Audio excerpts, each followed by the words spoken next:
Camera, light, action. बिस्मिल्लाहिर्रहमानिर्रहीम अस्सलामु अलैकुम वरहमतुल्लाहि वबरकातुहू। अल्लाहुम्मा सल्लि अला सय्यिदिना मुहम्मदिन व अला आलिहि व अस्हाबिहि व सल्लिम Taslima.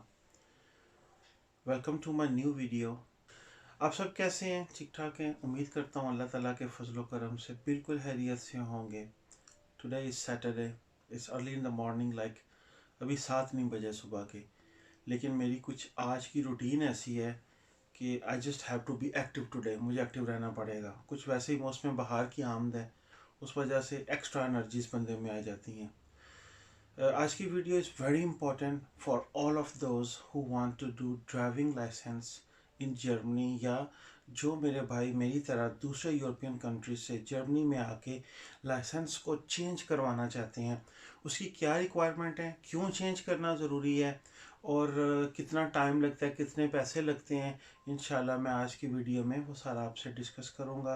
Please watch this video and at final stage if you like my video, अगर आपको पसंद आए मेरा मैसेज तो please subscribe to my channel and share my this video with your family and friends जिनको इसकी ज़रूरत पड़ सकती है, जो यहाँ पे रहते हैं, जो ये सोच रहे हैं कि हम दूसरे कंट्री से यहाँ पे आके मूव हों, ताकि आपको वक्त से पहले इंफॉर्मेशन हो सके। Thanks again for all of you जो हमेशा मेरे साथ रहते हैं यूट्यूब पे, और माय न्यू यूट्यूब सब्सक्राइबर्स और व्यूअर्स। इन दिनों आजकल अल्हम्दुलिल्लाह there is lot more community around, और वो आपको स्टेटस से पता चल जाता है आपके यूट्यूब के चैनल से। So thank you very much for all of you again. Start करते हैं आज का टॉपिक। सबसे पहली बात है कि अगर आपने जर्मनी में ड्राइविंग लाइसेंस न्यू लेना है, यहाँ पे आप रह रहे हैं, तो जब आपके पास रेजिडेंस कार्ड आएगा फिर ही आप ड्राइविंग लाइसेंस लेंगे, या अगर आपका रिफ्यूजी स्टेटस पास हो गया तो फिर ही आप ड्राइविंग लाइसेंस ले सकते हैं। लीगल ना होने की सूरत में कोई भी ऑप्शन नहीं है। पाकिस्तान का ड्राइविंग लाइसेंस यूरोप के किसी भी कंट्री में चेंज नहीं होता। इंटरनेशनल ड्राइविंग लाइसेंस कुछ कंट्रीज़ के उनके यूरोपीय यूनियन के साथ मुआहदे होते हैं। फॉर एग्ज़ाम्पल कि आप वो लाइसेंस यहाँ पे चेंज कर सकते हैं। आपको कुछ उसके चार्जेस देना पड़ते हैं। इंटरनेशनल ड्राइविंग लाइसेंस होना चाहिए और आप चेंज कर सकते हैं। टर्किश ड्राइविंग लाइसेंस आप यहाँ पे चेंज कर सकते हैं। पाकिस्तान, इंडिया, बांग्लादेश, श्रीलंका, जितने भी कंट्रीज़ हैं इनके लाइसेंस यहाँ पे चेंज नहीं होते। साउथ ईस्ट एशियन कंट्रीज़ के लाइसेंस चेंज हो जाते हैं। उसमें आके फिर आपको दोबारा से एग्ज़ाम, दोबारा से थ्योरी, दोबारा से प्रैक्टिकल, कोई भी एग्ज़ाम नहीं देना पड़ता। जस्ट आपको अपने कंट्री का ड्राइविंग लाइसेंस आप हैंड ओवर करें और इन रिटर्न वो आपको जर्मनी का ड्राइविंग लाइसेंस दे देंगे। अगर आपने बिल्कुल नए सिरे से करना है यहाँ पे, तो फिर मैंने आपको पहले बताया आपके पास लीगल स्टेटस होना चाहिए, आपको लैंग्वेज आनी चाहिए। ऑफ कोर्स आपने क्लासेस लेनी है थ्योरी में या प्रैक्टिकल में, या आप इंग्लिश बोल सकते हो। दो ऑप्शंस यहाँ पे मौजूद होती हैं। सेम स्पेन की तरह, स्पेन में भी यही निज़ाम है। यहाँ पे जो क्लासेस हैं पर आवर वो एक्सपेंसिव हैं स्पेन की निस्बत। स्पेन में जो है 30 euro, 28 to 35 euro per hour जब आप प्रैक्टिकल की क्लासेस लेते हैं उसका रेट है। जर्मनी में थोड़ा एक्सपेंसिव है, 45 यूरो प्लस है। कुछ स्कूल्स हैं जो आपको सस्ते में भी करवाते हैं, but it depends on their standard. अगर वो सस्ते में करवा रहे हैं तो उतने घंटे एक्स्ट्रा आप पे मेहनत आप पे करेंगे ताकि आप उसको कवर कर सकें प्रैक्टिकल का एग्ज़ाम देने के लिए। टोटल जो चार्जेस हैं यहाँ पे स्पेन में लगते हैं आपके, अगर आप न्यू लाइसेंस ले रहे हैं, इसके ऊपर मेरी डिटेल वीडियो भी मौजूद है, लेकिन आज मैं जस्ट कंपेयर कर रहा हूँ। स्पेन में अगर आप लाइसेंस करते हैं, जो उसकी थ्योरी है उसके आप एग्ज़ाम जब देते हैं कंप्यूटर पे, जो हॉल बना होता है एग्ज़ाम का, आपने जाके वहाँ पे एग्ज़ाम देना होता है। सारे कुछ 100-150 बंदा इकट्ठा होता है जब आपका थ्योरी का एग्ज़ाम आता है। आप प्राइवेट भी कर सकते हैं स्कूल के ज़रिए भी, लेकिन जो फ़ीस है थ्योरी की वो एक ही है, वो 90 to 95 यूरो है। प्लस आपने मेडिकल करवाना होता है जो 25 to 30 यूरो में मेडिकल हो जाता है। किसी भी प्राइवेट ऑर्गेनाइजेशन से भी आप करवा सकते हैं। गवर्नमेंट रिकॉग्नाइज्ड ऑफिस हो, वहाँ पे जाके वो आपसे साउंड टेस्ट, आपने कुछ इंस्ट्रूमेंट्स प्ले करके वो आपसे चेक करते हैं आपको किस कान से आवाज़ आ रही है। आपको पता है कुछ म्यूज़िक इफेक्ट्स ऐसे होते हैं कि जस्ट आपका राइट हैंड वाला जो कान है वो सुनता है, और कुछ चीज़ें हैं जो लेफ्ट, उन्होंने देखना होता है रोड के ऊपर आपके होशो हवास ठीक हैं, आप गाड़ी चलाने के काबिल हैं या नहीं। तो इस हवाले से आपके कुछ एग्ज़ाम वहाँ पे टेस्ट होते हैं। With in half half an hour वो आपको एक रिजल्ट दे देते हैं, उसे कहते हैं कि आपका मेडिकल हो गया है। 25 से 30 यूरो उसकी फ़ीस है स्पेन में। यहाँ पे 45 टू 55 यूरो लगते हैं। कुछ मैंने इंटरनेट पर सर्च किया था, क्योंकि मैंने स्पेन से पास किया हुआ है। यहाँ पे फ़िज़िकल मैं किसी स्कूल में भी नहीं गया, लेकिन जो मैंने इंटरनेट से सर्च किया, यहाँ पे 45 टू 50 यूरो, 10-15 यूरो एक्स्ट्रा ही लगते हैं उसके। प्लस अगर आपने स्कूल में किया हुआ है, पहली दफ़ा अगर आप कर रहे हैं, तो मेरी आपसे यही रिक्वेस्ट होगी कि स्पेन में या जर्मनी में जहाँ पे अगर आपने प्राइवेट करना है, तो 3-4-5 महीने एक्स्ट्रा आपको टाइम लगेगा। अच्छी तरह से मुकम्मल तरीके से आप थ्योरी हर जगह ऑनलाइन पड़ी हुई है, या थोड़े से पैसे दे के, स्पेन में ये होता है कि आप फॉर एग्जांपल स्कूल को 100 यूरो दे दें, वो आपका इंटरनेट के ऊपर उनकी वेबसाइट में एक लॉगिन बना देते हैं। आप घर बैठ के उसके सारे क्वेश्चन, उनकी सारी चीज़ें स्टडी करते रहते हैं, आपको स्कूल में जाकर पढ़ने की ज़रूरत नहीं होती है। प्लस उसके बाद जो स्पेनिश DVTG उनका इदारा जो ट्रैफिक का, उसके अंदर भी उनकी वेबसाइट्स हैं, वहाँ पे भी मेरे ख्याल में 4-5 हज़ार सवाल पड़े होते हैं। सवाल 30 आने होते हैं, 30 में से सिर्फ आपके पास 2 गलतियों की ऑप्शन है। पहले एक दौर था जब 3 गलतियाँ, अगर आपके 27 क्वेश्चंस ठीक हैं तो आपको पास कर दिया जाता था थ्योरी में, लेकिन अब आजकल सिर्फ ओनली 2 मिस्टेक्स लेफ्ट। अगर आपने 28 का सही रिप्लाई दिया है, 2 गलतियाँ हैं, तो आपको थ्योरी में से पास कर दिया जाएगा। पहले 27 सही हैं, अगर आपके 3 गलत भी हैं तो कोई मसला नहीं है, पास। लेकिन अगर आपके 26 ठीक हैं, 4 गलत हैं, तो आपको फेल कर दिया जाता था। फिर आपके पास थ्योरी में 2 दफ़ा अपीयर होने के चांसेस होते हैं। जो एक दफ़ा आप फीस पे करते हैं 90 यूरो, उसके अंदर आप 2 दफ़ा अपीयर हो सकते हैं। एक दफ़ा अगर आप फेल हो गए हैं, तो फिर नेक्स्ट टाइम आपको दोबारा तैयारी करना पड़ेगी। एग्ज़ाम की फ़ीस आप पहले ही दे चुके हैं, 2 ऑप्शन आपके पास मौजूद हैं, आप दोबारा से आके एग्ज़ाम दे सकते हैं उसी फ़ीस के अंदर। तो ये सारा थ्योरी का है। उसके बाद आता है, जब थ्योरी पास कर लेते हैं, फिर आता है प्रैक्टिकल। प्रैक्टिकल में आके आपको मिनिमम, अगर मैं जो समझता हूँ अपने हिसाब से, मैं गाड़ी शुरू से चलाता हूँ, यूरोप में, पाकिस्तान में, अमेरिका में, मैंने हर कंट्री में मेरे पास गाड़ी थी। और इंटरनेशनल ड्राइविंग लाइसेंस पे जब आप ट्रैवल करते हैं पाकिस्तान से बाहर, अगर आपका बिजनेस वीज़ा या टूरिस्ट वीज़ा है, तो आप गाड़ी चला सकते हैं, लेकिन एक सर्टेन अमाउंट के टाइम के लिए। 3 मंथ आप अगर वहाँ पे स्टे कर रहे हैं, 6 माह अगर आप स्टे कर रहे हैं, लेकिन मेन चीज़ है आपके पास टूरिस्ट वीज़ा या बिजनेस वीज़ा। तो अगर बिजनेस वीज़ा, टूरिस्ट वीज़ा नहीं है, स्टूडेंट वीज़े के ऊपर भी आप इंटरनेशनल ड्राइविंग लाइसेंस पे, पाकिस्तान इंटरनेशनल ड्राइविंग लाइसेंस पे कभी भी गाड़ी यूरोप में नहीं चला सकते। सिर्फ छूट है बिजनेस और टूरिस्ट वीज़े के ऊपर, ठीक है, वो भी 6 महीने से ज़्यादा नहीं चला सकते आप उसके ऊपर।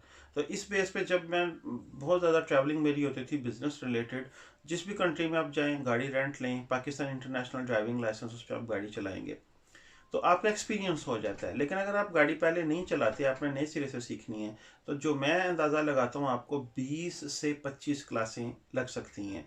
अगर आप पहले एक्सपीरियंस हैं, मैंने 6 क्लासेस ली थी, 6 क्लासेस में मैंने अल्हम्दुलिल्लाह लाइसेंस पास किया था। एक्सपीरियंस था मेरे पास, लेकिन फिर भी बहुत सी चीज़ें ऐसी थी, ज़रूरी थी, जो मुझे, कुछ गलतियाँ थी, गलत फहमियाँ थी, वो मैंने दूर की अपने प्रोफेसर के साथ।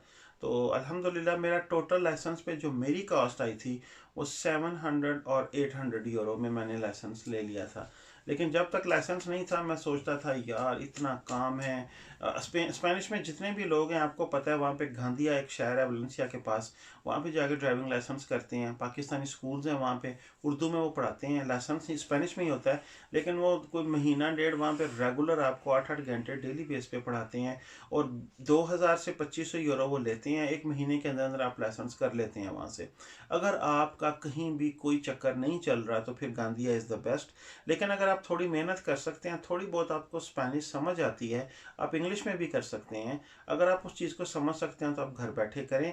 सिर्फ और सिर्फ आप एक स्कूल को ज़रूर मस्ट हायर करें। मेरी रिकमेंडेशन है वो इसलिए है कि आपको स्कूल से एग्ज़ाम ऑफिस तक लेके जाना, वहाँ से वापस आना, इसके चार्जेस भी, वो आप जो 100 यूरो देंगे ना स्कूल में, उसके अंदर ही ऐड होंगे। और आप उनको, वो आपको बुक्स दे देंगे, आपको एल की नंबर प्लेट बाद में जब आप लाइसेंस पास कर लेंगे देंगे, तो आपके लिए आसानी हो जाएगी। थोड़ा सा आपको खुद नहीं जाना पड़ेगा ट्रैफिक ऑफिस के इदारे में। तो 100-150 यूरो दे के उनसे बात कर लें, जी मैं घर में सारी तैयारी करूँगा, लेकिन मैंने आपकी सर्विसेज ये लेनी है कि दाखिला आपने मेरा करवाना है, ये काम आपने करवाना है, मेडिकल सर्टिफिकेट मैं खुद आपको ला के दूँगा। तो इस तरह करने से आपका 700-800 यूरो में लाइसेंस हो जाएगा। अब बात आती है कि जब आपको लाइसेंस मिल जाता है, स्पेन का, इटली का, पुर्तगाल का, किसी भी कंट्री का, और आप दूसरे मुल्क में शिफ्ट हो जाते हैं। जिस तरह के यूरोपियन कार्ड लेके हम किसी नए कंट्री में चले जाते हैं कि जाके हम वहाँ पे जॉब करेंगे। अब आपके पास लीगल कार्ड तो जो रेजिडेंस कार्ड है वो आपने चेंज करवा लिया। मेरे पास स्पेन का कार्ड था, मैंने वो जर्मनी में चेंज करवा लिया। स्पेन का कार्ड भी मेरे पास है, जर्मनी का रेजिडेंस कार्ड भी मुझे मिल गया, लेकिन ड्राइविंग लाइसेंस मेरे पास सिर्फ स्पेनिश है। यहाँ पे जो मेरे भाई ड्राइव करते हैं उनको पता है कि यहाँ पे पॉइंट सिस्टम होता है। पॉइंट सिस्टम में आके अगर आप कुछ गलती करते हैं या 20 above 20 kilometre per hour speed, for example एक रोड के ऊपर 60 की स्पीड है, आप 80, 81, 82, 83 पे जा रहे हैं, तो आपका एक पॉइंट कटेगा। या आपको इशारा तोड़ते हैं, आपका एक पॉइंट कटेगा। स्पेन में लाइसेंस में 8 पॉइंट्स होते हैं, न्यू लाइसेंस में। जर्मनी में भी 8 पॉइंट्स होते हैं। स्पेन की यह हैसियत है कि 2 साल के बाद आपके वो 8 से 12 पॉइंट हो जाते हैं।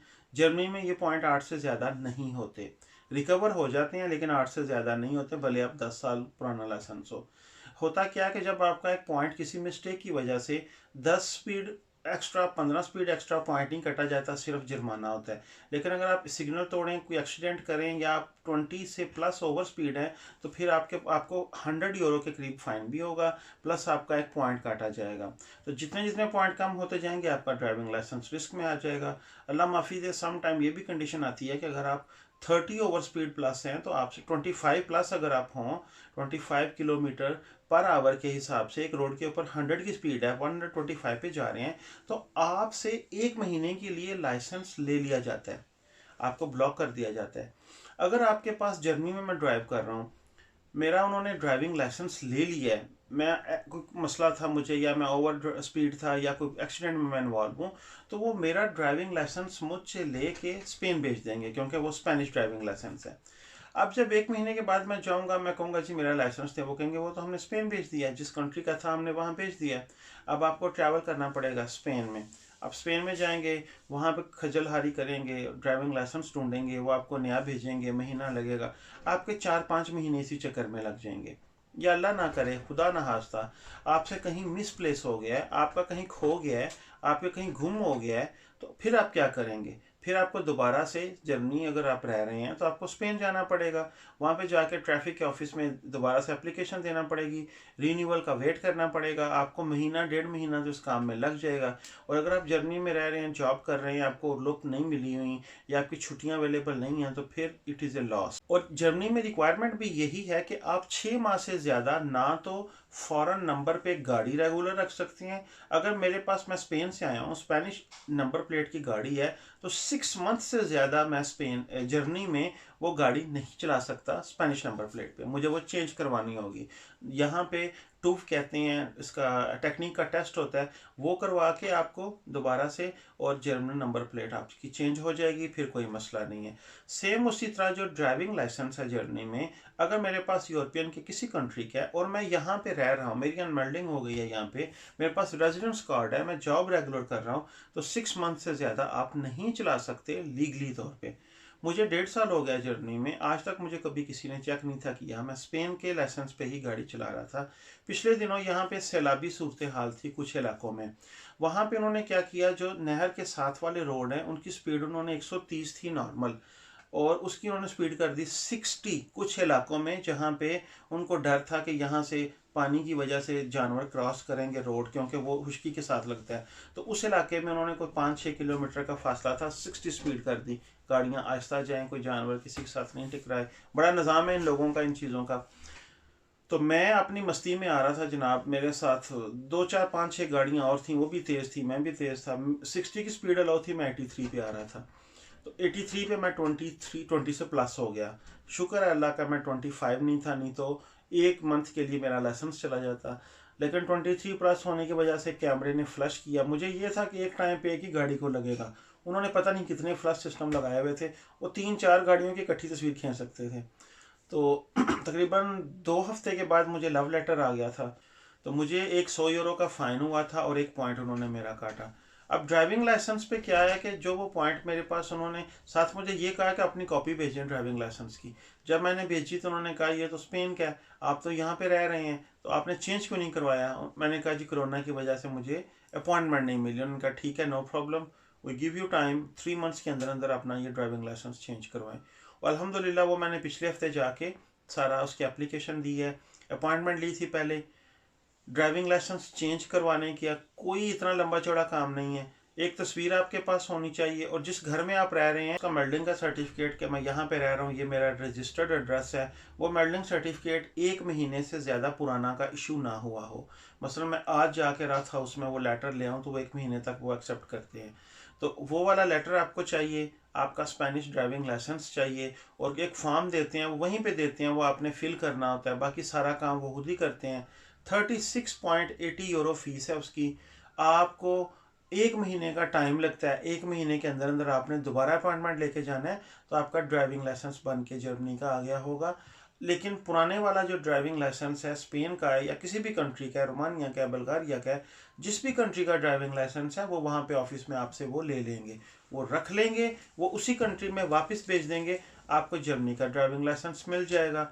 उसमें यह है कि आपका जो पॉइंट पहले मेरा बेग कटा हुआ है तो जो मुझे नया ड्राइविंग लाइसेंस मिलेगा उसमें वो 1 पॉइंट लेस होगा।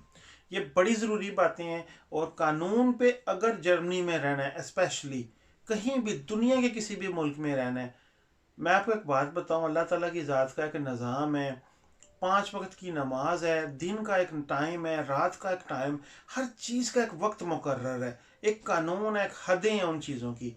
अगर कानून के दायरे में रह के आप ज़िंदगी गुजारेंगे तो आपको ज़िंदगी का मज़ा आएगा। आप पाकिस्तान में भी हैं भले, तो थोड़ा सा कानून को फॉलो करने वाला बने। आप एक है, एक इंडिविजुअल कोशिश से आप पूरे, हर बंदा अगर करेगा तो पूरे की पूरी सोसाइटी चेंज हो जाएगी। So this is very important कि आप जहाँ भी जाएं, जहाँ भी रह रहे हैं, उसको लॉ को आप फॉलो करें। Must, this is very important, it's good for you. आप पैसे भी बचाएंगे, आप अपना टाइम भी बचाएंगे, आपका सारा निज़ाम भी ठीक होगा, आपके लिए प्रॉब्लम भी नहीं होगी। So that was all, this is all the procedure. Spain में मैंने आपको अब टोटल फाइनल ये बता देता हूँ। स्पेन में अगर लाइसेंस करना हो, आपने नीयत की हो मैंने लाइसेंस करना है, 2 महीने के अंदर अंदर आप खुद घर बैठ के ड्राइविंग लाइसेंस ले सकते हैं। अगर आप गांधिया चले जाएंगे, वहाँ पे जाके आप पैसे देंगे किसी भी स्कूल में, पैसे ये नहीं है कि वो कोई रिश्वत लेते हैं, लेकिन उनकी फ़ीस है, 8-8 घंटे वो दिन में पढ़ाते हैं, आपको वहाँ पे जाके रहना पड़ेगा, 2500 यूरो तक वो ले लेंगे, कोई 1000 आपका रहने का खर्चा आ जाएगा, 3-3.5 हजार यूरो। तो अगर आप थोड़ा बहुत पढ़े लिखे हैं तो घर में ही करें, ज़्यादा इजी होगा। जर्मनी में भी 2.5 से 3 महीने लग जाते हैं ड्राइविंग लाइसेंस में। टोटल कॉस्ट यहाँ पे थोड़ी ज़्यादा हो जाती है, 1000 से 1200 यूरो लग जाता है अगर घर बैठ कर रहे हैं। अगर आप किसी भी स्कूल के ज़रिए कर रहे हैं तो 1500 से 2000 यूरो मिनिमम लगता है यहाँ पे। स्पेन का ड्राइविंग लाइसेंस 10 साल के लिए वैलिड है, जर्मनी का ड्राइविंग लाइसेंस 15 साल के लिए वैलिड है। अब फॉर एग्जांपल जो मुझे ड्राइविंग लाइसेंस मिलेगा जर्मनी का, वो 15 साल के लिए वैलिड होगा और वो एज ए आईडी भी यूज़ हो सकता है। आपके पास अगर आईडी कार्ड नहीं है, रेजिडेंस कार्ड नहीं है फिलहाल, ड्राइविंग लाइसेंस आपके पास, तो वो उसकी उतनी ही वैल्यू है जितना कि रेजिडेंस कार्ड की वैल्यू है, वो आप उसके उसके तौर पे भी इस्तेमाल कर सकते हैं। और अगर किसी वजह से मैं वापस स्पेन चला जाता हूँ तो फिर मुझे दोबारा से जर्मनी का जो ड्राइविंग लाइसेंस है वो वहाँ पे चेंज करना पड़ेगा। मैं उनको दे दूंगा, मैं कहूँगा मैंने अपना रिकवर करना है, तो मुझे दोबारा से स्पेनिश का कार्ड मिल जाएगा। So this is all from me. I really appreciate अगर आप अभी तक यहाँ पे मुझे वॉच कर रहे हैं, इतना टाइम आपने मुझे बर्दाश्त किया, थैंक यू वेरी मच। इंशाल्लाह मैं आपको मिलूँगा अगली वीडियो में। अभी मैं काम पे जाने लगा हूँ सुबह के time, but as I always say, हजूर सल्लल्लाहु अलैहि वसल्लम की एक हदीस में पढ़ा था कि उन्होंने एक दुआ पढ़ते थे वो हमेशा कि या अल्लाह मुझे सुस्ती और काहली से बचा। ये बहुत बड़ी बीमारी है सुस्ती, जो हर वक्त ऐसी, ये सम टाइम बंदे में एनर्जी आती है, जो जब एनर्जी आए ना तो जो काम पेंडिंग है वो कर लिया करें। तो today I am full of energy, इंशाल्लाह I will see you in next video. मेरा एक सिलसिला चल रहा है इंटरनेट के ऊपर, 3 पार्ट्स हैं उसके, सच्ची बातों के नाम से। तो मैंने अपने यूरोप का बहुत ज़्यादा एक्सपीरियंस, जो रियल एक्सपीरियंस मैंने फेस किया, या आगे क्या होगा या क्या करना चाहिए, कैसे आना चाहिए यहाँ पे, असल तरीका क्या है यहाँ पे आने का, टाइम आपका वेस्ट ना हो, वो सारा इंशाल्लाह वो भी वॉच कीजिएगा। मेरे चैनल को शेयर करें दूसरे लोगों के साथ, भला हो जाएगा आपका भी और मेरा भी। And really appreciate if you subscribe to my channel, watch my videos and write down below in any comment section, I will reply you. And Allah Hafiz. Fi Imanillah. Have a nice weekend. And we are going to start a beautiful, a new day full of energy. Assalamu alaikum wa rahmatullahi wa barakatuh.